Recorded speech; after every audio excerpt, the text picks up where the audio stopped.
Second PUC history students ಈ ಒಂದು ವಿಡಿಯೋನ ಮಿಸ್ ಮಾಡಬೇಡ್ರಿ. ಯಾಕಂತಂದರೆ ನಿಮಗೆ ಕೇಳ್ತಕ್ಕಂಥ 10 ಅಂಕದ ಪ್ರಶ್ನೆಗೆ ನೀವು ಯಾವ ರೀತಿ ಆನ್ಸರ್ನ ಬರೀಬೇಕು ಮತ್ತು ಎಷ್ಟು ಪೇಜ್ ಬರೀಬೇಕು, ಏನೆಲ್ಲ ಪಾಯಿಂಟ್ಸ್ ಹಾಕಬೇಕು ಅಂತೇಳಿ ಈ ಒಂದು ವಿಡಿಯೋದೊಳಗೆ ನೀವು ನೋಡ್ಬೋದು. Hello students, welcome to commerce Kannada classes. So ಇವತ್ತಿನ ಕ್ಲಾಸ್ ಒಳಗೆ 3 ಇಂಪಾರ್ಟೆಂಟ್ ಆದಂಥ ಒಂದು ಪ್ರಶ್ನೆಗಳನ್ನು ನಾನು ಎಕ್ಸ್ಪ್ಲೇನ್ ಮಾಡ್ತೀನಿ. ಸೊ ವಿಡಿಯೋನ ಎಂಡ್ವರೆಗೂ ವಾಚ್ ಮಾಡಿರಿ. ಸೊ ಫಸ್ಟ್ ಕ್ವಶನ್ ನೋಡ್ರಿ, ಬುದ್ಧನ ಜೀವನ ಮತ್ತು ಬೋಧನೆಗಳನ್ನು ಚಿತ್ರಿಸಿ.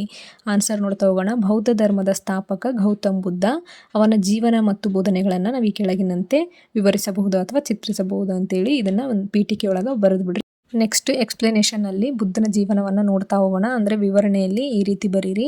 ಫಸ್ಟ್, ಜೀವನದಲ್ಲಿ ಆರಂಭಿಕ ಜೀವನ ಯಾವ ರೀತಿ ಇತ್ತು ಅಂತಂದರೆ, ಗೌತಮ್ ಬುದ್ಧನು ಸಾಮಾನ್ಯ ಶಕೆ ಪೂರ್ವ 583ರಲ್ಲಿ ಲುಂಬಿನಿ ವನದಲ್ಲಿ ಜನಿಸಿದನು. ಈತನ ಮೊದಲ ಹೆಸರು ಏನಾಗಿರುತ್ತಂತಂದ್ರೆ ಸಿದ್ಧಾರ್ಥ ಎನ್ನುವುದಾಗಿರುತ್ತಾ. ಈತನ ತಂದೆ ಹೆಸರು ಶುದ್ಧೋಧನ ಮತ್ತು ತಾಯಿ ಮಾಯಾದೇವಿ ಆಗಿರ್ತಾರೆ. ಈ ಸಿದ್ಧಾರ್ಥ 7 ದಿನದ ಮಗುವಾಗಿದ್ದಾಗ ಈತನ ಚಿಕ್ಕಮ್ಮ ಅಂತಂದರೆ ಮಹಾಪ್ರಜಾಪತಿ ಗೌತಮಿ ಇವನನ್ನು ಪೋಷಿಸ್ತಾಳ. ಅಂತಂದರೆ ಬುದ್ಧನ ತಾಯಿ ಮಾಯಾದೇವಿ ಮರಣ ಹೊಂದುತ್ತಾಳ. ಆದ್ದರಿಂದ ಬುದ್ಧನ ಚಿಕ್ಕಮ್ಮ ಅಂತಂದರೆ ಸಿದ್ಧಾರ್ಥನ ಚಿಕ್ಕಮ್ಮ ಅವನನ್ನು ಸಾಕ್ತಾಳ. ನೆಕ್ಸ್ಟ್, ಸಾಂಸಾರಿಕ ಜೀವನವನ್ನು ನೋಡೋದಾದರೆ ಸಿದ್ಧಾರ್ಥನು ಅತ್ಯಂತ ಸುಖಭೋಗಗಳಲ್ಲಿ ಬೆಳೆದನು. ಅವನ 16ನೇ ವಯಸ್ಸಿಗೆ ಯಶೋಧರಳೊಂದಿಗೆ ವಿವಾಹ ಮಾಡಲಾಯಿತು. ಹಾಗೆಯೇ ಅವರಿಗೆ ರಾಹುಲ ಎಂಬ ಗಂಡು ಮಗು ಕೂಡ ಇತ್ತು ಎನ್ನಲಾಗಿದೆ. ಸೊ ಇದಿಷ್ಟು ಸಾಂಸಾರಿಕ ಜೀವನ ಆಯಿತು. ಇನ್ನು ಸಿದ್ಧಾರ್ಥನ ಮೇಲೆ ಪರಿಣಾಮ ಬೀರಿದಂಥ 4 ದೃಶ್ಯಗಳು. ಸೊ ಇದು ಇಂಪಾರ್ಟೆಂಟ್ ಆಗಿರುತ್ತೆ, ಕರೆಕ್ಟಾಗಿ ನೋಡ್ಕೊಳ್ರಿ. ಒಂದು ದಿನ ಸಿದ್ಧಾರ್ಥ ಅರಮನೆಯಿಂದ ಆಚೆ ಹೋದಾಗ ಒಬ್ಬ ವೃದ್ಧ, ಒಬ್ಬ ರೋಗಿ, ಒಂದು ಶವಯಾತ್ರೆ ಮತ್ತು ಒಬ್ಬ ಸನ್ಯಾಸಿಯನ್ನು ಕಂಡನು. ಮೊದಲ 3 ದೃಶ್ಯಗಳಲ್ಲಿ ಸಿದ್ಧಾರ್ಥ ಕೇವಲ ದುಃಖ ಮತ್ತು ನೋವನ್ನು ಕಂಡನು. ಆದರೆ 4ನೇ ದೃಶ್ಯದಲ್ಲಿ ಸಿದ್ಧಾರ್ಥನು ಅಂತಂದರೆ ಪ್ರಾಪಂಚಿಕ ಜೀವನವನ್ನು ತ್ಯಜಿಸಿದಂತಹ ಒಬ್ಬ ಸನ್ಯಾಸಿಯನ್ನು ಕಂಡನು. ಈ 4 ದೃಶ್ಯಗಳು ಸಿದ್ಧಾರ್ಥನ ಮೇಲೆ ಗಾಢವಾದಂತಹ ಒಂದು ಪರಿಣಾಮವನ್ನು ಬೀರ್ತವ. ಇವುಗಳು ಸಿದ್ಧಾರ್ಥನ ಮೇಲೆ ಪರಿಣಾಮ ಬೀರಿದಂತಹ 4 ಮುಖ್ಯವಾದಂಥ ಒಂದು ದೃಶ್ಯಗಳಾಗಿರ್ತವ. ಸೊ ಇವುಗಳನ್ನ ಕರೆಕ್ಟಾಗಿ ನೋಡ್ಕೊಳ್ರಿ. ಇನ್ನು ನೆಕ್ಸ್ಟ್, ಮಹಾಪರಿತ್ಯಾಗ. ಏನಿದು ಮಹಾಪರಿತ್ಯಾಗ ಅಂತಂದರೆ, ಈ ಮೇಲಿನ 4 ದೃಶ್ಯಗಳು ಗಾಢವಾದಂತಹ ಪರಿಣಾಮ ಬೀರಿದ್ದರಿಂದ ಸಿದ್ಧಾರ್ಥ ಪ್ರಾಪಂಚಿಕ ಜೀವನವನ್ನು ತ್ಯಜಿಸಲು ನಿರ್ಧರಿಸ್ತಾನ. ಈತನು ದುಃಖಕ್ಕೆ ಮೂಲವನ್ನು ಕಂಡುಹಿಡಿಯಲು ಹೆಂಡತಿ, ಮಗು, ತಂದೆ ತಾಯಿ ಮತ್ತು ರಾಜ್ಯವನ್ನು ತ್ಯಾಗ ಮಾಡ್ತಾನ. ಈ ಒಂದು ಘಟನೆಯನ್ನು ಮಹಾಪರಿತ್ಯಾಗ ಎಂದು ಕರೆಯಲಾಗಿದೆ. ಸೊ ಇದಕ್ಕೆ ಮಹಾಪರಿತ್ಯಾಗ ಅಂತ ಕರಿತೀವಿ. ಇನ್ನು ನೆಕ್ಸ್ಟ್, ಜ್ಞಾನೋದಯ. ಎಲ್ಲಿ ಜ್ಞಾನೋದಯ ಆಯಿತು ಸಿದ್ಧಾರ್ಥನಿಗೆ ಅಂತಂದ್ರೆ, ಸಿದ್ಧಾರ್ಥನು ಅಲೆಮಾರಿ ಸನ್ಯಾಸಿ ಜೀವನವನ್ನು ನಡೆಸ್ತಾನ. ನಂತರ 35ನೇ ವಯಸ್ಸಿನಲ್ಲಿ ಗಯಾದ ಆಲದ ಮರವೊಂದರ ಕೆಳಗೆ ಜ್ಞಾನೋದಯವಾಯಿತು. ಅಂದಿನಿಂದ ಬುದ್ಧನೆಂದು ಹೆಸರಾದನು. ಬುದ್ಧನೆಂದರೆ ಜ್ಞಾನ ಪಡೆದವನು ಎಂದರ್ಥ. ಬುದ್ಧನಿಗೆ ತಥಾಗತನೆಂದು ಕೂಡ ಕರೆಯಲಾಯಿತು. ತಥಾಗತನೆಂದರೆ ಸತ್ಯವನ್ನು ಅರಿತವನು ಎಂದರ್ಥ. ಅವನು ಸ್ಥಾಪಿಸಿದ ಧರ್ಮವು ಬೌದ್ಧ ಧರ್ಮವೆಂದು ಕರೆಯಲ್ಪಟ್ಟಿತು. ಬೌದ್ಧ ಧರ್ಮದ ಚಿಹ್ನೆ ಯಾವುದಾಗಿತ್ತು ಅಂತಂದ್ರೆ ಧರ್ಮಚಕ್ರ ಬೌದ್ಧ ಧರ್ಮದ ಚಿಹ್ನೆಯಾಗಿದೆ. ಸೊ ಇದಿಷ್ಟು ಜ್ಞಾನೋದಯದಲ್ಲಿ ಬರೀರಿ. ಇನ್ನು ನೆಕ್ಸ್ಟ್, ಪ್ರಥಮ ಪ್ರವಚನ. ಬನಾರಸ್ ಸಮೀಪದ ಸಾರಾನಾಥದ ಜಿಂಕೆವನಕ್ಕೆ ತೆರಳಿ ಅಲ್ಲಿ ತನ್ನ ಪ್ರಥಮ ಪ್ರವಚನವನ್ನು ನೀಡಿದನು. ಇದನ್ನು ಧರ್ಮಚಕ್ರ ಪ್ರವರ್ತನ ಅಥವಾ ಧರ್ಮಚಕ್ರದ ತಿರುಗುವಿಕೆ ಎಂದು ಕರೆಯಲಾಗಿದೆ. ಸೊ ಇದು ಪ್ರಥಮ ಪ್ರವಚನ ಆಯಿತು ಬುದ್ಧಂದು. ಇನ್ನು ನೆಕ್ಸ್ಟ್, ಕೊನೆಯದಾಗಿ ಪರಿನಿರ್ವಾಣವನ್ನು ನೋಡೋದಾದರೆ, ಬುದ್ಧನು 45 ವರ್ಷಗಳ ಕಾಲ ತನ್ನ ಒಂದು ಸಿದ್ಧಾಂತವನ್ನು ಬೋಧಿಸುತ್ತಾ ಸಂಚರಿಸ್ತಾನ. ನಂತರ ಬುದ್ಧ ತನ್ನ 80ನೇ ವಯಸ್ಸಿನಲ್ಲಿ ಉತ್ತರ ಪ್ರದೇಶದ ಕುಶಿನಗರ ಎನ್ನುವಂಥಲ್ಲಿ ಪರಿನಿರ್ವಾಣವನ್ನು ಹೊಂದುತ್ತಾನ, ಅಂತಂದರೆ ಮರಣವನ್ನು ಹೊಂದುತ್ತಾನ. ಎಡ್ವಿನ್ ಅರ್ನಾಲ್ಡ್ ಎನ್ನುವರು ಬುದ್ಧನನ್ನು ಏಷ್ಯಾದ ಬೆಳಕು ಎಂದು ಕರೆದಿದ್ದಾರೆ. ಇದರಲ್ಲಿ ಒಂದು ಆಸಕ್ತಿಕರ ವಿಷಯ ಏನಂತಂದ್ರೆ, ಬುದ್ಧನ ಜನನ, ಜ್ಞಾನೋದಯ ಮತ್ತು ಮರಣ ಎಲ್ಲವೂ ಪೌರ್ಣಮಿ ಎಂದೇ ಸಂಭವಿಸ್ತಿರ್ತಾವ. ಹಾಗಾಗಿ ಬುದ್ಧನ ಒಂದು ಜನ್ಮದಿನವನ್ನು ಬೌದ್ಧ ಪೌರ್ಣಿಮೆ ಅಥವಾ ಬುದ್ಧ ಪೌರ್ಣಿಮೆ ಅಂತೇಳಿ ನಾವು ಇವಾಗಲೂ ಆಚರಿಸ್ತೀವಿ. ಅದು ಪ್ರಸಿದ್ಧಿ ಕೂಡ ಪಡೆದಿರುತ್ತೆ. ಸೊ ಇನ್ನು ಕೊನೆಯದಾಗಿ ಬುದ್ಧನ ಬೋಧನೆಗಳು. ಜೀವನ ಆಯ್ತಲ್ಲ, ಇವಾಗ ಬೋಧನೆಗಳನ್ನು ನೋಡೋದಾದರೆ ಏನೇನು ಬೋಧನೆ ಮಾಡಿದ್ನ ಬುದ್ಧ ಅಂತಂದರೆ, ಫಸ್ಟ್ 4 ಮೂಲ ತತ್ವಗಳನ್ನು ಹೇಳ್ತಾನ. ಅಂತಂದರೆ ಬುದ್ಧನು ತನ್ನ ಅನುಯಾಯಿಗಳಿಗೆ 4 ಮೂಲ ತತ್ವಗಳನ್ನು ಬೋಧಿಸ್ತಾನೆ. ಏನಂದರೆ, ಮೊದಲನೇದು ಸತ್ಯ, 2ನೇದು ಅಹಿಂಸೆ ಅಂತಂದರೆ ನೋವು ಮಾಡದಿರುವುದು, 3ನೇದು ಆಸ್ತೆಯ ಕಳ್ಳತನ ಮಾಡದಿರುವುದು, 4ನೇದು ಬ್ರಹ್ಮಚರ್ಯ ಪಾವಿತ್ರ್ಯತೆ ಅಂತ ಕರಿತೀವಲ್ಲ, ಇವುಗಳನ್ನು ಬುದ್ಧ ತನ್ನ ಅನುಯಾಯಿಗಳಿಗೆ ಬೋಧಿಸ್ತಾನೆ. ಇವು 4 ಮೂಲ ತತ್ವಗಳಾಗಿರ್ತವೆ. ಇವನ್ನ ನೀವು ಕಂಪಲ್ಸರಿಯಾಗಿ ಬರೀಲೇಬೇಕು. ಇನ್ನು 2ನೇದಾಗಿ 4 ಆರ್ಯ ಸತ್ಯಗಳನ್ನು ಹೇಳ್ತಾನೆ ಬುದ್ಧ. ಏನು ಅಂತಂದರೆ 4 ಆರ್ಯ ಸತ್ಯಗಳು. ಮೊದಲನೇದಾಗಿ ಪ್ರಾಪಂಚಿಕ ಜೀವನವು ದುಃಖಮಯವಾಗಿದೆ. ಎರಡನೇದ್ದು ಆಸೆಯೇ ದುಃಖಕ್ಕೆ ಮೂಲ ಕಾರಣ. ಮೂರನೇದ್ದು ಆಸೆಯನ್ನು ನಿಗ್ರಹಿಸುವುದರಿಂದ ಪುನರ್ಜನ್ಮವನ್ನು ಕೊನೆಗಾಣಿಸಬಹುದು. ನಾಲ್ಕನೇದ್ದು ಆಸೆಯನ್ನು ಕೊನೆಗಾಣಿಸಲು ಅಷ್ಟಾಂಗ ಮಾರ್ಗವನ್ನು ಅನುಸರಿಸಬೇಕು ಅಂತೇಳಿ 4 ಆರ್ಯ ಸತ್ಯಗಳನ್ನು ಹೇಳ್ತಾನ. ಇಲ್ಲಿ ಆಸೆಯನ್ನು ಕೊನೆಗಾಣಿಸಲು ಅಷ್ಟಾಂಗ ಮಾರ್ಗವನ್ನು ಅನುಸರಿಸಬೇಕಂತ ಹೇಳ್ತಾನಲ್ಲ, ಅಷ್ಟಾಂಗ ಮಾರ್ಗಗಳು ಯಾವ್ಯಾವು ಅಂತಂದ್ರೆ ಒಳ್ಳೆಯ ನಂಬಿಕೆ, ಒಳ್ಳೆಯ ಆಲೋಚನೆ, ಒಳ್ಳೆಯ ಮಾತು, ಒಳ್ಳೆಯ ನಡತೆ, ಒಳ್ಳೆಯ ಪ್ರಯತ್ನ, ಒಳ್ಳೆಯ ಧ್ಯಾನ, ಒಳ್ಳೆಯ ಜೀವನೋಪಾಯ, ಕೊನೆಯದಾಗಿ ಒಳ್ಳೆಯ ಮನಸ್ಥಿತಿ. ಇವುಗಳು ಅಷ್ಟಾಂಗ ಮಾರ್ಗಗಳಾಗಿರ್ತವೆ. ಸೊ ಇದಿಷ್ಟು ಬುದ್ಧನ ಬೋಧನೆ ಆಗಿರುತ್ತೆ. ಕೊನೆಯದಾಗಿ ನೀವು ಉಪಸಂಹಾರದಲ್ಲಿ ಏನು ಬರೀರಿ ಅಂತಂದ್ರೆ, ಬುದ್ಧನು ನಡತೆಗೆ ಮಹತ್ವ ಕೊಟ್ಟನೇ ವಿನಃ ಧರ್ಮಾಚರಣೆ ಮತ್ತು ಬಲಿಗಳಿಗಲ್ಲ. ಅಹಿಂಸೆಗೆ ಮಹತ್ವವನ್ನು ನೀಡಿದನು. ಹಾಗೆಯೇ ಅವನು ಜಾತಿ ಪದ್ಧತಿಯನ್ನು ವಿರೋಧಿಸಿ ಸಮಾನತೆಯನ್ನು ಪ್ರತಿಪಾದಿಸಿದನು. ಬುದ್ಧ ತನ್ನ ಸಂಘಕ್ಕೆ ಎಲ್ಲ ಜಾತಿಯ ಪುರುಷರು ಮತ್ತು ಸ್ತ್ರೀಯರಿಗೆ ಪ್ರವೇಶವನ್ನು ನೀಡಿದನು. ಸೊ ಇದಿಷ್ಟು ಬುದ್ಧನ ಬೋಧನೆಗಳಾಗಿರ್ತಾವ. ನೀವಿಷ್ಟನ್ನು ಬರೆದಿದ್ದೆ ಆಯಿತು ಅಂತಂದ್ರೆ ನಿಮ್ಗೆ ಆರಾಮಾಗಿ 10 ಮಾರ್ಕ್ಸ್ ಬಂದೇ ಬರ್ತಾವೆ. ಸೊ ಕರೆಕ್ಟಾಗಿ ನೋಡ್ಕೊಳ್ರಿ. ಸೊ ಇದಿಷ್ಟು ಬುದ್ಧನ ಜೀವನ ಮತ್ತು ಬುದ್ಧನ ಬೋಧನೆಗಳಾಗಿರ್ತವೆ. ಸೊ ಇದು ಆರಾಮಾಗಿ ಬರಿಬೋದು, ನೀವು ಈಸಿನೇ ಐತಿ. ಒಂದು ಸರ್ತಿ ನೀವು ಅರ್ಥ ಮಾಡ್ಕೊಂಡ್ರೆ ಸಾಕು, ನೀವು ನೆನ್ಪಿಟ್ಕೊಂಡು ಆರಾಮಾಗಿ ಬರಿಬೋದು. ಇನ್ನು ನೆಕ್ಸ್ಟ್ ಕ್ವಶನ್ ನೋಡೋಣ. ನೆಕ್ಸ್ಟ್ ಕ್ವಶನ್, ರಾಷ್ಟ್ರಕೂಟರ ಸಾಂಸ್ಕೃತಿಕ ಕೊಡುಗೆಗಳನ್ನು ವಿವರಿಸಿ. ರಾಷ್ಟ್ರಕೂಟರ ಸಾಂಸ್ಕೃತಿಕ ಕೊಡುಗೆಗಳನ್ನು ಕೂಡ ನಿಮಗೆ 10 ಮಾರ್ಕ್ಸಿಗೆ ಕೇಳೋ ಚಾನ್ಸಸ್ ಇರುತ್ತೆ. ಸೊ ಉತ್ತರನ ನೋಡ್ತಾ ಹೋಗೋಣ. ರಾಷ್ಟ್ರಕೂಟರು ಕರ್ನಾಟಕ ಮಾತ್ರವಲ್ಲ, ಭಾರತದ ಸಾಂಸ್ಕೃತಿಕ ಕ್ಷೇತ್ರಕ್ಕೆ ಮಹತ್ವದ ಕೊಡುಗೆಗಳನ್ನು ನೀಡಿದ್ದಾರೆ. ರಾಷ್ಟ್ರಕೂಟರ ಸಾಂಸ್ಕೃತಿಕ ಕೊಡುಗೆಗಳನ್ನು ಈ ಕೆಳಗಿನಂತೆ ವಿವರಿಸಬಹುದು ಅಂತೇಳಿ ಇದಿಷ್ಟನ್ನು ನೀವು PTKಯಲ್ಲಿ ಬರೀರಿ. ಇನ್ನು ವಿವರಣೆಯಲ್ಲಿ ಏನೇನು ಯಾವ್ಯಾವ ಒಂದು ಕ್ಷೇತ್ರಕ್ಕೆ ಅವರು ಕೊಡುಗೆಗಳನ್ನು ನೀಡ್ಯಾರ ಅಂತೇಳಿ ಪಾಯಿಂಟ್ಸ್ ಮಾಡಿ ನೀವು ವಿವರಣೆಯಲ್ಲಿ ಬರಿಬೇಕಾಗುತ್ತಾ. ಸೊ ಫಸ್ಟ್ ಧರ್ಮವನ್ನು ನೋಡೋಣ. ಸೊ ಧರ್ಮದಲ್ಲಿ ನೋಡ್ರಿ, ರಾಷ್ಟ್ರಕೂಟ ಅರಸರು ಧರ್ಮ ಸಹಿಷ್ಣುತಾ ಗುಣವುಳ್ಳವರಾಗಿದ್ದರು. ಅಂತಂದರೆ ವೈದಿಕ ಮತಾವಲಂಬಿಗಳಾಗಿದ್ದ ಇವರು ಜೈನ ಮತ್ತು ಬೌದ್ಧ ಧರ್ಮಗಳಿಗೂ ಕೂಡ ರಾಜಾಶ್ರಯವನ್ನು ನೀಡಿದರು. ಹಾಗೆಯೇ ಅಮೋಘ ವರ್ಷನು ಕೊಲ್ಲಾಪುರ ಮಹಾಲಕ್ಷ್ಮಿಯ ಪರಮ ಭಕ್ತನಾಗಿದ್ದನು. ಮುಂಬೈ ಸಮೀಪದ ಕನ್ಹೇರಿಯಲ್ಲಿ ಬೌದ್ಧ ಸಂಘವಿತ್ತು. ಸೊ ಇವರ ಒಂದು ಕಾಲದಲ್ಲಿ ಧರ್ಮ ನೋಡ್ರಿ ಯಾವ್ಯಾವ ಧರ್ಮಗಳನ್ನು ಇವರು ಅನುಸರಿಸಿದ್ರು ಅಂತೇಳಿ ಇಲ್ಲಿ ನೋಡ್ಬೋದು. ನೆಕ್ಸ್ಟ್ ಸಾಹಿತ್ಯವನ್ನು ನೋಡೋಣ. ರಾಷ್ಟ್ರಕೂಟ ರಾಜರು ಸಾಹಿತ್ಯ ಪೋಷಕರಾಗಿರ್ತಾರೆ. ಕೆಲವರು ಸ್ವತಃ ಸಾಹಿತಿಗಳಾಗಿದ್ದರು. ಕನ್ನಡದ ಶಿಲಾಶಾಸನಗಳ ಸಂಖ್ಯೆ ಕೂಡ ಇವರ ಕಾಲದಲ್ಲಿ ಹೆಚ್ಚಾಯಿತು. ಹಾಗೆಯೇ ಕನ್ನಡದ ಮೊದಲ ಕೃತಿ ಕವಿರಾಜ ಮಾರ್ಗ ಶ್ರೀ ವಿಜಯನಿಂದ ರಚಿಸಲ್ಪಟ್ಟಿತು.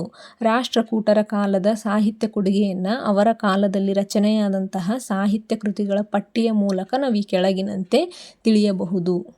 ಸೊ ಯಾವ್ಯಾವ ಒಂದು ಭಾಷೆಯಲ್ಲಿ ಇವರ ಸಾಹಿತ್ಯ ಇರುತ್ತಾ ಅಂತೇಳಿ ನೋಡೋದಾದರೆ, ಫಸ್ಟ್ ನೋಡ್ರಿ, ಕನ್ನಡ ಸಾಹಿತ್ಯದಲ್ಲಿ ಪೊನ್ನ ಅಥವಾ ಉಭಯ ಕವಿ ಚಕ್ರವರ್ತಿ ಏನು ರಚನೆ ಮಾಡ್ತಾನಂತಂದ್ರೆ ಶಾಂತಿ ಪುರಾಣ, ಭುವನೈಕ್ಯ, ರಾಮಾಭ್ಯುದಯ. ನೆಕ್ಸ್ಟ್ ಪಂಪ, ಕನ್ನಡದ ಆದಿಕವಿ. ಸೊ ಇವ್ರದ್ದು ನೋಡ್ರಿ ವಿಕ್ರಮಾರ್ಜುನ ವಿಜಯ, ಪಂಪ ಭಾರತ ಅಂತೇಳಿ ಕರಿತೀವಲ್ಲ. ನೆಕ್ಸ್ಟ್ ಆದಿಪುರಾಣ. ಹಾಗೆಯೇ ರಾಷ್ಟ್ರಕೂಟ ಸಾಮಂತ ಹರಿಕೇಸರಿ ಆ ಸ್ಥಾನದಲ್ಲಿದ್ದನು. ಶಿವಕೋಟ್ಯಾಚಾರ್ಯ ಇವ್ರದ್ದು ಒಂದು ಕೃತಿ ನೋಡೋದಾದರೆ ಒಡ್ಡಾರಾಧನೆ ಅಂತಂದ್ರೆ ಹಳಗನ್ನಡದ ಮೊದಲ ಗದ್ಯ ಕೃತಿಯಾಗಿರುತ್ತೆ. ಸೊ ಇದಿಷ್ಟು ಕನ್ನಡ ಸಾಹಿತ್ಯ. ಇನ್ನು ನೆಕ್ಸ್ಟ್ ಸಂಸ್ಕೃತ ಸಾಹಿತ್ಯವನ್ನು ನೋಡೋದಾದರೆ ಕವಿಗಳು ಮತ್ತು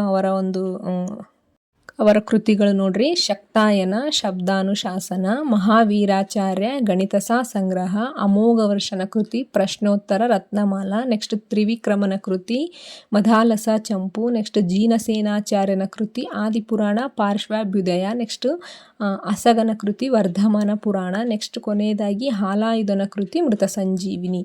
ಸೊ ಇದಿಷ್ಟು ಸಂಸ್ಕೃತದಲ್ಲಿ ಬರತಕ್ಕಂಥ ಕವಿಗಳು ಮತ್ತು ಅವರ ಕೃತಿಗಳಾಗಿರ್ತದೆ. ಸೊ ಇವುಗಳನ್ನು ಕರೆಕ್ಟಾಗಿ ನೋಡ್ಕೊಳ್ರಿ. ಒಟ್ಟಾರೆಯಾಗಿ ಸಾಹಿತ್ಯ ಅಂತ ಬಂತಂದರೆ ಕನ್ನಡ ಸಾಹಿತ್ಯ ಮತ್ತು ಸಂಸ್ಕೃತ ಸಾಹಿತ್ಯ ಎರಡರದ್ದು ನೀವು ಬರಿಬೇಕಾಗುತ್ತೆ. ಇನ್ನು ನೆಕ್ಸ್ಟ್ ಕಲೆ ಮತ್ತು ವಾಸ್ತುಶಿಲ್ಪದಲ್ಲಿ ನೋಡೋದಾದರೆ, ರಾಷ್ಟ್ರಕೂಟರು ಕಲೆ ಮತ್ತು ವಾಸ್ತುಶಿಲ್ಪಕ್ಕೆ ಅದ್ಭುತವಾದಂಥ ಕೊಡುಗೆಗಳನ್ನು ನೀಡಿದ್ದಾರೆ. ದೇವಾಲಯ, ಗುಹಾಂತರ ದೇವಾಲಯಗಳನ್ನು ಮತ್ತು ಬಸದಿಗಳನ್ನು ನಿರ್ಮಿಸಿದ್ದಾರೆ. ಎಲ್ಲೋರ, ಅಜಂತ ಮತ್ತು ಎಲಿಫೆಂಟಾ ಇವರ ಕಲೆ ಮತ್ತು ವಾಸ್ತುಶಿಲ್ಪದ ಕೇಂದ್ರಗಳಾಗಿದ್ದವು. ಸೊ ಎಲ್ಲೋರಾದಲ್ಲಿ ಏನು ನೋಡ್ಬೋದು ಅಂತೇಳಿದರೆ, ಮಹಾರಾಷ್ಟ್ರದಲ್ಲಿರುವ ಎಲ್ಲೋರಾದಲ್ಲಿ 16 ಗುಹಾಲಯಗಳಿವೆ. ಅವುಗಳಲ್ಲಿ 5 ಗುಹಾಲಯಗಳು ಹಿಂದೂ ಧರ್ಮಕ್ಕೆ ಸೇರಿವೆ. ಇಲ್ಲಿ ಕೈಲಾಸನಾಥ ಏಕಶಿಲಾ ದೇವಾಲಯವು ಜಗತ್ ಪ್ರಸಿದ್ಧವಾಗಿದೆ. ಸೊ ಇದು ಎಲ್ಲೋರಾದಲ್ಲಿ ನೋಡ್ಬೋದು. ಇನ್ನು ಕೈಲಾಸ ದೇವಾಲಯ ಅಂತಂದರೆ, ಎಲ್ಲೋರಾದ ಈ ದೇವಾಲಯವನ್ನು 1ನೇ ಕೃಷ್ಣನು ಕಟ್ಟಿಸಿದನು. ದ್ರಾವಿಡ ಶೈಲಿಯ ಈ ದೇವಾಲಯದಲ್ಲಿರುವ ಶಿವಲೀಲೆಗೆ ಸಂಬಂಧಿಸಿದ ಶಿಲ್ಪಗಳು ಪ್ರವಾಸಿಗರ ಗಮನವನ್ನು ಸೆಳೆಯುತ್ತವೆ. Doctor VS. ಸ್ಮಿತ್ ರವರು ಈ ದೇವಾಲಯವನ್ನು ಜಗತ್ತಿನ ಅತ್ಯದ್ಭುತ ಕಲಾಕೃತಿಗಳಲ್ಲಿ ಒಂದು ಎಂದಿದ್ದಾರೆ. ಸೊ ಇದು ಕೈಲಾಸ ದೇವಾಲಯದಾಯಿತು. ಇನ್ನು ಎಲಿಫೆಂಟಾದಲ್ಲಿ ನೋಡೋದಾದರೆ ಎಲ್ಲಿ ಬರುತ್ತಿದ್ದು ಅಂತಂದರೆ ಮುಂಬೈ ಸಮೀಪದ ಒಂದು ದ್ವೀಪವಾದ ಎಲಿಫೆಂಟಾದಲ್ಲಿ 7 ಗುಹೆಗಳಿವೆ. ಇಲ್ಲಿರುವಂತಹ ಗುಹೆಗಳ ಮಧ್ಯದಲ್ಲಿರುವ ಗುಹೆಯಲ್ಲಿನ ತ್ರಿಮೂರ್ತಿ ವಿಗ್ರಹ ದೇವರ 3 ಅವತಾರಗಳಿಗೆ ಸಂಬಂಧಿಸಿದೆ. ಅಂತಂದರೆ ಸೃಷ್ಟಿ, ಸ್ಥಿತಿ, ಲಯ ಮತ್ತು ದ್ವಾರಪಾಲಕ, ಅರ್ಧನಾರೀಶ್ವರ, ಶಿವ, ಪಾರ್ವತಿ ಮುಂತಾದವರ ಹುಬ್ಬು ಶಿಲ್ಪಗಳನ್ನು ಸುಂದರವಾಗಿ ಕೆತ್ತಲ್ಪಟ್ಟಿದೆ. ಎಲ್ಲಿ ಅಂತಂದರೆ ಎಲಿಫೆಂಟಾದಲ್ಲಿ. ಸೊ ಇದಲ್ಲದೇ ರಾಷ್ಟ್ರಕೂಟರು ಈ ಕಲೆ ಮತ್ತು ವಾಸ್ತುಶಿಲ್ಪವನ್ನು ನಾವು ಎಲ್ಲೆಲ್ಲಿ ನೋಡ್ಬೋದು ಅಂತಂದರೆ ಚಿತ್ರಕಲೆಯಲ್ಲಿ ಕೂಡ ನೋಡ್ಬೋದು. ಚಿತ್ರಕಲೆಗೂ ಕೂಡ ರಾಷ್ಟ್ರಕೂಟರು ಚಿತ್ರಕಲೆಗೂ ಕೂಡ ಒಂದು ರೀತಿಯ ಪ್ರೋತ್ಸಾಹವನ್ನು ನೀಡಿದ್ದಾರೆ ಅಂತೇಳಿ ನಮಗೆ ಎಲ್ಲಿ ಗೊತ್ತಾಗುತ್ತೆ ಅಂತಂದರೆ ಎಲ್ಲೋರಾದ ಗುಹಾಂತರ ದೇವಾಲಯದಲ್ಲಿ ಇರುವಂತಹ ಚಿತ್ರಕಲೆ ಸಾಕ್ಷಿಯಾಗಿದೆ. ಸೊ ಇದಿಷ್ಟು ರಾಷ್ಟ್ರಕೂಟರ ಸಾಂಸ್ಕೃತಿಕ ಕೊಡುಗೆಗಳಾಗಿರ್ತಾವ. ಸೊ ಇದಿಷ್ಟನ್ನು ನೀವು ನೋಡ್ಕೊಂಡಿದ್ದೇ ಆಯಿತು ಅಂತಂದ್ರೆ ನೀವು ಆರಾಮಾಗಿ 10 ಮಾರ್ಕ್ಸ್ ಕ್ವಶನ್ ನಿಮಗೆ ಕೇಳಿದರು ಅಂತಂದರೆ ನೀವು ಆರಾಮಾಗಿ ಬರಿತೀರಿ ಆನ್ಸರ್ನ. ಸೊ ಕರೆಕ್ಟಾಗಿ ನೋಡ್ಕೊಳ್ರಿ. ನೀವು 10 ಮಾರ್ಕ್ಸ್ ಕ್ವಶನ್ ಮಿನಿಮಮ್ ಆಗಿ ನೀವು 4 ಪೇಜ್ ಬರೀಲೇಬೇಕು. ಸೊ ಇದರೊಳಗೆ ಮೇನ್ ಪಾಯಿಂಟ್ಸ್ ನೀವು ಏನೇನು ನೆನ್ಪಿಟ್ಕೊಳ್ರಿ ಅಂತಂದ್ರೆ ರಾಷ್ಟ್ರಕೂಟರ ಸಾಂಸ್ಕೃತಿಕ ಕೊಡುಗೆಗಳಲ್ಲಿ ಧರ್ಮವನ್ನು ಬರೀರಿ, ಅವರ ಸಾಹಿತ್ಯ ಬರೀರಿ, ಅದರೊಳಗೆ ಕನ್ನಡ ಸಾಹಿತ್ಯ, ಸಂಸ್ಕೃತ ಸಾಹಿತ್ಯ, ಅದರಲ್ಲಿ ಬರ್ತಕ್ಕಂಥ ಕವಿಗಳು ಮತ್ತು ಕೃತಿಗಳು, ಹಾಗೆಯೇ ಕಲೆ ಮತ್ತು ವಾಸ್ತುಶಿಲ್ಪದಲ್ಲಿ ಅಜಂತಾ, ಎಲ್ಲೋರ ಮತ್ತು ಎಲಿಫೆಂಟಾವನ್ನು ಮೇನಾಗಿ ನೀವು ಪಾಯಿಂಟ್ಔಟ್ ಮಾಡಿ ಬರೀರಿ. ನೆಕ್ಸ್ಟ್ ಚಿತ್ರಕಲೆಯನ್ನು ಬರೀರಿ. ಸೊ ಇದಿಷ್ಟು ನೀವು ಬರೆದಿದ್ದೇ ಆಯಿತು ಅಂತಂದ್ರೆ ನೀವು ಆರಾಮಾಗಿ 10 ಮಾರ್ಕ್ಸನ್ನು ತಗೋಬೋದು. ಇನ್ನು ನೆಕ್ಸ್ಟ್ ಕ್ವಶನ್, ವಿಜಯನಗರ ಕಾಲದ ಧರ್ಮ, ಸಾಹಿತ್ಯ ಹಾಗೂ ಕಲೆ ಮತ್ತು ವಾಸ್ತುಶಿಲ್ಪವನ್ನು ವಿವರಿಸಿ. ಸೊ ನೀವು ಆನ್ಸರ್ನ ಇಲ್ಲಿ 3 ಪಾಯಿಂಟಾಗಿ ಡಿವೈಡ್ ಮಾಡಬೇಕಾಗುತ್ತಾ, ಧರ್ಮ, ಸಾಹಿತ್ಯ ಮತ್ತು ಕಲೆ ಮತ್ತು ವಾಸ್ತುಶಿಲ್ಪ ಅಂತೇಳಿ. ಸೊ ವಿಜಯನಗರ ಕಾಲದ ಧರ್ಮ, ಸಾಹಿತ್ಯ ಹಾಗೂ ಕಲೆ ವಾಸ್ತುಶಿಲ್ಪವನ್ನು ಈ ಕೆಳಗಿನಂತೆ ವಿವರಿಸಬಹುದು ಅಂತೇಳಿ ನೀವು PTK ಒಳಗೆ ಬರೆದು ಕೆಳಗೆ ವಿವರಣೆಯಲ್ಲಿ ಈ 3 ಪಾಯಿಂಟನ್ನು ಸಬ್ ಎಡಿಂಗ್ ಹಾಕಿ ನೀವು ಅದರೊಳಗೆ ಮತ್ತೆ ಬೇರೆ ಬೇರೆ ಪಾಯಿಂಟ್ಸ್ ಬರ್ತಾವೆ ಅವುಗಳನ್ನು ಬರಿಬೇಕಾಗುತ್ತಾ. ಫಸ್ಟ್ ಧರ್ಮವನ್ನು ನೋಡೋಣ. ಧರ್ಮದಲ್ಲಿ ಹಿಂದೂ ಧರ್ಮ ಹಾಗೂ ಸಂಸ್ಕೃತಿ ರಕ್ಷಣೆ ಅಂತಂದ್ರೆ ವಿಜಯನಗರ ಸಾಮ್ರಾಜ್ಯವು ಹಿಂದೂ ಧರ್ಮ ಹಾಗೂ ಸಂಸ್ಕೃತಿಯನ್ನು ರಕ್ಷಿಸಿತು. ಸಂಗಮ ಅರಸರು ಶೈವ ಧರ್ಮವನ್ನು, ನಂತರದ ಅರಸರು ವೈಷ್ಣವ ಧರ್ಮವನ್ನು ಪ್ರೋತ್ಸಾಹಿಸಿದರು. ನೆಕ್ಸ್ಟ್ ಧಾರ್ಮಿಕ ಸಾಮರಸ್ಯ. ಸಾಮ್ರಾಜ್ಯದಲ್ಲಿ ಧಾರ್ಮಿಕ ಸಾಮರಸ್ಯವಿತ್ತು. ಇಮ್ಮಡಿ ದೇವರಾಯನ ಕಾಲದಿಂದ ಮುಸ್ಲಿಮರು ಸೈನ್ಯದಲ್ಲಿದ್ದರು. ಸಾಮ್ರಾಜ್ಯದಲ್ಲಿ ಪ್ರತಿಯೊಂದು ಧರ್ಮವನ್ನು ರಕ್ಷಿಸುವುದು ಸಾಮ್ರಾಟನ ಕರ್ತವ್ಯವಾಗಿತ್ತು. ಜೈನ ಧರ್ಮವು ಕೂಡ ರಾಜರ ಪ್ರೋತ್ಸಾಹವನ್ನು ಪಡೆದಿತ್ತು. ನೆಕ್ಸ್ಟ್ ಪ್ರಮುಖ ಧಾರ್ಮಿಕ ಕೇಂದ್ರಗಳನ್ನು ನೋಡೋದಾದರೆ ಹಂಪಿ, ಶೃಂಗೇರಿ, ಕಾಳಹಸ್ತಿ, ಶ್ರವಣಬೆಳಗೊಳ, ಅಹೋಬಲಂ, ಮಧುರೈ, ಶ್ರೀರಂಗಂ ಮತ್ತು ಹುಂಚ ಪ್ರಮುಖ ಧಾರ್ಮಿಕ ಕೇಂದ್ರಗಳಾಗಿದ್ದವು. ಇನ್ನು ನೆಕ್ಸ್ಟ್ ಇವರ ಕಾಲದಲ್ಲಿರ್ತಕ್ಕಂಥ ದೇವಾಲಯಗಳು ಮತ್ತು ಮಠಗಳನ್ನು ನೋಡೋದಾದರೆ ದೇವಾಲಯ ಮತ್ತು ಮಠಗಳು ಈ 2 ಗಮನಾರ್ಹ ಧಾರ್ಮಿಕ ಸಂಸ್ಥೆಗಳಾಗಿದ್ದವು. ಅಂತಂದರೆ ದೇವಾಲಯಗಳು ಆರಾಧನಾ ಕೇಂದ್ರಗಳಾಗಿದ್ದರೆ ಮಠಗಳು ಧರ್ಮದ ತತ್ವವನ್ನು ಪ್ರಸಾರ ಮಾಡುತ್ತಿದ್ದವು. ಸೊ ಇವೆರಡುಗಳು ಕೂಡ ಧಾರ್ಮಿಕ ಸಂಸ್ಥೆಗಳಾಗಿರ್ತಾವ. ಇನ್ನು ನೆಕ್ಸ್ಟ್ ಸಾಹಿತ್ಯವನ್ನು ನೋಡೋದಾದರೆ ಇದಿಷ್ಟು ಧರ್ಮ ಆಯಿತು. ಇನ್ನು ಸಾಹಿತ್ಯದಲ್ಲಿ ನೋಡ್ರಿ, ವಿಜಯನಗರದ ಅರಸರು ಸಾಹಿತ್ಯ ಚಟುವಟಿಕೆಗಳನ್ನು ಪ್ರೋತ್ಸಾಹಿಸಿದರು. ಸಂಸ್ಕೃತ, ಕನ್ನಡ, ತೆಲುಗು ಹಾಗೂ ಇತರ ಭಾಷೆಗಳು ಕೂಡ ಪ್ರೋತ್ಸಾಹಿಸಲ್ಪಟ್ಟಿದ್ದವು. ಅನೇಕ ರಾಜರಾಣಿಯರು ಸ್ವತಃ ವಿದ್ವಾಂಸರಾಗಿದ್ದರು. ಇವರ ಕಾಲದಲ್ಲಿರ್ತಕ್ಕಂಥ ಕೆಲವು ಪ್ರಮುಖ ಕೃತಿಗಳನ್ನು ನೋಡೋಣ. ಸಂಸ್ಕೃತ, ಕನ್ನಡ ಮತ್ತು ತೆಲುಗು ಭಾಷೆಯಲ್ಲಿ ಮೊದಲನೇದಾಗಿ ಸಂಸ್ಕೃತ ಭಾಷೆಯಲ್ಲಿ ನೋಡ್ತಾ ಹೋಗೋಣ. ಸಂಸ್ಕೃತದಲ್ಲಿ ಕವಿಗಳ ಅಥವಾ ಸಾಹಿತ್ಯ ಹೆಸರು ಈ ಕಡೆ ನೋಡ್ರಿ, ಇವು ಕೃತಿಗಳಾಗಿರ್ತಾವೆ ಅವರದು. ಫಸ್ಟ್ ಗಂಗಾದೇವಿ ಎನ್ನುವಂಥವರು ವೀರಕಂಪರಾಯ ಚರಿತಂ ಅಥವಾ ಮಧುರಾ ವಿಜಯಂ ಎನ್ನುವಂಥ ಕೃತಿಯನ್ನು ರಚಿಸ್ತಾರೆ. ನೆಕ್ಸ್ಟ್ ಗುರು ವಿದ್ಯಾರಣ್ಯರವರು ರಾಜಕಾಲ ನಿರ್ಣಯ ಇವರ ಕೃತಿಯಾಗಿರುತ್ತೆ. ನೆಕ್ಸ್ಟ್ ಶ್ರೀಕೃಷ್ಣ ದೇವರಾಯಂದು ಜಾಂಬವತಿ ಕಲ್ಯಾಣಂ, ಉಷಾ ಪರಿಣಯಂ ಮುಂತಾದ ಕೃತಿಗಳನ್ನು ಶ್ರೀಕೃಷ್ಣ ದೇವರಾಯರು ರಚಿಸ್ತಾರೆ. ಇನ್ನು ಕನ್ನಡದಲ್ಲಿ ನೋಡ್ರಿ, ಕುಮಾರವ್ಯಾಸರು ಕರ್ನಾಟಕ ಕಥಾಮಂಜರಿ ಅಥವಾ ಗದುಗಿನ ಭಾರತ. ನೆಕ್ಸ್ಟ್ ನಂಜುಂಡ ಕವಿ ಕುಮಾರರಾಮನ ಕಥೆಯನ್ನು ರಚಿಸ್ತಾರೆ. ಆಮೇಲೆ ಕನಕದಾಸರು ಮೋಹನ ತರಂಗಿಣಿ, ನಳಚರಿತ, ಹರಿಭಕ್ತಿ ಸಾರ, ರಾಮಧ್ಯಾನ ಚರಿತವನ್ನು ರಚಿಸ್ತಾರೆ. ಇನ್ನು ನೆಕ್ಸ್ಟ್ ಪುರಂದರದಾಸರು ಕೀರ್ತನೆಗಳನ್ನು ರಚಿಸ್ತಾರೆ.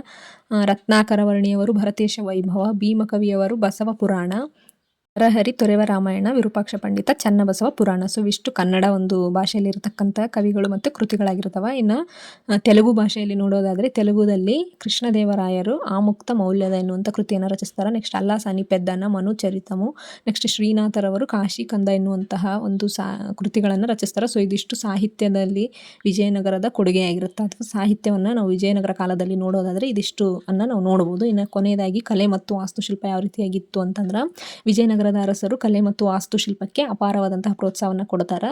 ರಾಜಧಾನಿ ಹಂಪಿಯು ಅವರ ಕಲೆ ಮತ್ತು ವಾಸ್ತುಶಿಲ್ಪದ ಕೇಂದ್ರವಾಗಿರುತ್ತೆ. ವಾಸ್ತುಶಿಲ್ಪ ಯಾವ ರೀತಿಯಾಗಿರುತ್ತೆ ಅಂತಂದ್ರೆ ದ್ರಾವಿಡ ಶೈಲಿಯ ವಾಸ್ತುಶಿಲ್ಪವನ್ನು ಬಳಸಿದ ಅವರು ನಂತರ ಕೆಲವೊಂದು ವಿಶಿಷ್ಟವಾದಂತಹ ಲಕ್ಷಣಗಳನ್ನು ಸೇರಿಸ್ತಾರೆ. ಇದು ವಿಜಯನಗರದ ವಾಸ್ತುಶಿಲ್ಪ ಶೈಲಿ ಅಂತೇಳಿ ಕರೆಯಲ್ಪಡುತ್ತೆ. ನೆಕ್ಸ್ಟ್ ಹಂಪಿಯಲ್ಲಿರುವಂತಹ ಸ್ಮಾರಕಗಳನ್ನು ನೋಡೋದಾದ್ರೆ ವಿರೂಪಾಕ್ಷ ದೇವಾಲಯ, ವಿಠ್ಠಲಸ್ವಾಮಿ ದೇವಾಲಯ, ಕಲ್ಲಿನ ರಥ, ಕೃಷ್ಣಸ್ವಾಮಿ ದೇವಾಲಯ, ಅಚ್ಯುತರಾಯ ದೇವಾಲಯ, ಹಜಾರ ರಾಮಸ್ವಾಮಿ ದೇವಾಲಯ, ಮಹಾನವಮಿ ದಿಬ್ಬದ ಕಟ್ಟೆ, ಕಮಲ ಮಹಲ್ ಹಂಪಿಯಲ್ಲಿ ನೋಡ್ಬೋದು ನಾವು. ಇನ್ನು ಇತರ ಪ್ರಮುಖ ದೇವಾಲಯಗಳು ಅಂತಂದ್ರೆ ಶೃಂಗೇರಿಯ ವಿದ್ಯಾಶಂಕರ, ತಾಡಪತ್ರಿಯ ರಾಮಲಿಂಗೇಶ್ವರ, ಲೇಪಾಕ್ಷಿಯ ವೀರಭದ್ರ, ವೆಲ್ಲೂರಿನ ಜಲಕಂಠೇಶ್ವರ, ಕಂಚೀಪುರದ ಏಕಾಂಬರನಾಥ, ಶ್ರೀರಂಗಂನ ಶ್ರೀರಂಗನಾಥ ಇತ್ಯಾದಿ ದೇವಾಲಯಗಳು. ಇನ್ನು ಇವರ ಕಾಲದ ಮೂರ್ತಿ ಶಿಲ್ಪವನ್ನು ನೋಡೋದಾದರೆ ಹಂಪಿಯ ಕಡಲೆಕಾಳು ಗಣೇಶ, ಸಾಸಿವೆ ಕಾಳು ಗಣೇಶ ಹಾಗೂ ನರಸಿಂಹ ಮೂರ್ತಿಗಳು ಗಮನಾರ್ಹವಾಗಿವೆ. ಇತರೆಡೆ ದೊರೆತಂತಹ ಕೃಷ್ಣದೇವರಾಯ ಮತ್ತು ಅವನ ಪತ್ನಿಯರ ಕಂಚಿನ ಪುತ್ಥಳಿಗಳು ಕಲ್ಲಿನ ಮೂರ್ತಿಗಳು ಮೂರ್ತಿ ಶಿಲ್ಪಕ್ಕೆ ಉದಾಹರಣೆಗಳಾಗಿವೆ. ಇನ್ನು ಚಿತ್ರಕಲೆಯನ್ನು ನೋಡೋದಾದರೆ ವಿಜಯನಗರದ ಚಿತ್ರಕಲೆಯು ದೇವಾಲಯದ ಗೋಡೆ ಹಾಗೂ ಮೇಲ್ಛಾವಣಿಯಲ್ಲಿ ಕಂಡುಬರುತ್ತದೆ. ಹಂಪಿ, ಆನೆಗೊಂದಿ ಮತ್ತು ಲೇಪಾಕ್ಷಿ ಇವರ ಚಿತ್ರಕಲಾ ಕೇಂದ್ರಗಳಾಗಿದ್ದವು. ಲೇಪಾಕ್ಷಿಯನ್ನು ಶೈವರ ಅಜಂತ ಅಂತೇಳಿ ಕರೀತಾರೆ. ಇನ್ನು ಲಲಿತ ಕಲೆಗಳನ್ನು ನೋಡೋದಾದರೆ ಈ ಕಾಲದಲ್ಲಿ ಸಂಗೀತ ಮತ್ತು ನೃತ್ಯ ಕಲೆಗಳು ಪ್ರೋತ್ಸಾಹಿಸಲ್ಪಟ್ಟವು. ಅಂದಿನ ದಾಸಕೂಟ, ವ್ಯಾಸಕೂಟಗಳು ಸಂಗೀತದ ಬೆಳವಣಿಗೆಗೆ ಕೂಡ ಒಳ್ಳೆಯ ರೀತಿಯ ಕೊಡುಗೆಯನ್ನು ನೀಡಿವೆ. ವಿಜಯನಗರದಲ್ಲಿ ಅನೇಕ ಉತ್ತಮ ನೃತ್ಯಾಲಯಗಳಿದ್ದವು. ಬಂಧಂ ಲಕ್ಷ್ಮೀ ನಾರಾಯಣ ಎಂಬ ನೃತ್ಯ ಗುರು ಕೃಷ್ಣದೇವರಾಯನ ಆಸ್ಥಾನದಲ್ಲಿದ್ದರು. ಸೊ ಇದು ವಿಜಯನಗರ ಕಾಲದ ಕಲೆ ಮತ್ತು ವಾಸ್ತುಶಿಲ್ಪ ಆಯಿತು. ಒಟ್ಟಾರೆಯಾಗಿ ವಿಜಯನಗರದ ಕಾಲದ ಧರ್ಮ, ಸಾಹಿತ್ಯ ಹಾಗೂ ಕಲೆ ವಾಸ್ತುಶಿಲ್ಪವನ್ನು ವಿವರಿಸಿ ಅಂತ ಕೇಳಿದ್ರೆ ನೀವು ಇದಿಷ್ಟನ್ನು ಬರಿಬೇಕಾಗುತ್ತೆ. ಸೊ ಇಷ್ಟು ಪಾಯಿಂಟ್ಸ್ ಹಾಕಿ ನೀವು ಬರೆದಿದ್ದೇ ಆಯಿತು ಅಂತಂದ್ರೆ ನಿಮ್ಗೆ ಆರಾಮಾಗಿ 10 ಮಾರ್ಕ್ಸ್ ಬಂದೇ ಬರ್ತಾವೆ. ಸೊ ಇದಿಷ್ಟನ್ನು ನೋಡ್ಕೊಳ್ರಿ. ಈ ವಿಡಿಯೋ ನಿಮ್ಗೆ ಯೂಸ್ಫುಲ್ ಆಗಿದ್ರೆ ದಯವಿಟ್ಟು ಒಂದು ಲೈಕ್ ಮಾಡಿರಿ, ಹಾಗೆ ನಿಮ್ಮ ಫ್ರೆಂಡ್ಸ್ಗಳಿಗೆ ಶೇರ್ ಮಾಡಿರಿ. ಹೊಸದಾಗಿ ಯಾರಾದರೂ ನಮ್ಮ ಚಾನಲ್ನ ನೋಡ್ತಿದ್ರೆ ಸಬ್ಸ್ಕ್ರೈಬ್ ಮಾಡ್ಕೊಂಡು ನೋಡಿರಿ. So thank you for watching.